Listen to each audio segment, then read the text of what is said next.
Galvoji, kad čia tiesiog dar vienas registratorius? Ne visai. Čia DidiPi Z90 Master 2 kamerų komplektas. Pažiūrėkime, kas viduje.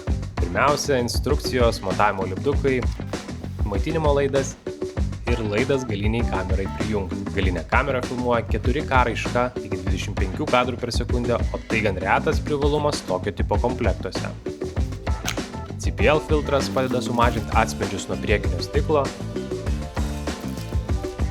o plastikinis įrankis pravers slepiant laidus. Priekinė kamera filmuoja 4K iki 30 kadrų per sekundę raiška, ji turi 3 colio ekraną, fizinius mygtukus ir integruotą 128 GB vidinę atmintį. Ją taip pat galima praplėsti microSD kortele iki 512 GB.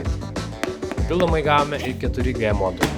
Jis leidžia nuotoliniu būdu matyti automobilio vietą, kameros vaizdą ir gauti naudingus įspėjimus.